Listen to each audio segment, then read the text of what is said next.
పవన్ కళ్యాణ్ పై అనుచిత వ్యాఖ్యల కేసులో యూట్యూబర్ జోసెఫ్ ని అనకాపల్లి జిల్లా నక్కపల్లి సర్కిల్ కార్యాలయంలో విచారిస్తున్నారు పోలీసులు. జోసెఫ్ ని కఠినంగా శిక్షించాలి అని డిమాండ్ చేస్తూ నక్కపల్లి సర్కిల్ ఆఫీస్ కి భారీగా చేరుకున్నారు జనసేన కార్యకర్తలు.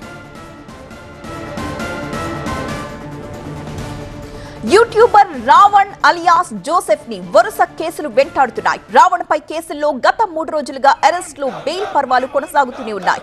ఒక కేసులో బెయిల్ వచ్చిన వెంటనే మరో కేసులో అరెస్ట్ అవుతున్నారు. పవన్ కళ్యాణ్ పై అభ్యంతరకర వ్యాఖ్యల కేసులో మచిలీపట్నం కోర్టు నిన్న బెయిల్ మంజూరు చేయగా ఆ వెంటనే రావణ్ ని పాయకరావుపేట పోలీసులు అదుపులోకి తీసుకున్నారు. దీంతో అతన్ని మచిలీపట్నం నుంచి పాయకరావుపేటకు తరలించారు.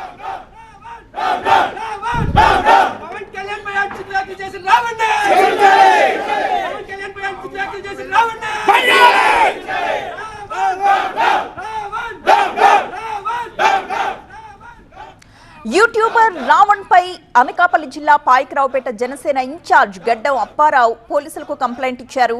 పవన్ కళ్యాణ్ పై రావణ్ వ్యాఖ్యలకు సంబంధించి చర్యలు తీసుకోవాలని కోరారు. దీంతో పలు సెక్షన్స్ కింద కేసులు నమోదు చేశారు పాయకరావుపేట పోలీసులు. ఈ క్రమంలోనే మచిలీపట్నంలో యూట్యూబర్ ని అరెస్ట్ చేసి అక్కడి నుంచి పాయకరావుపేటకు తరలించారు.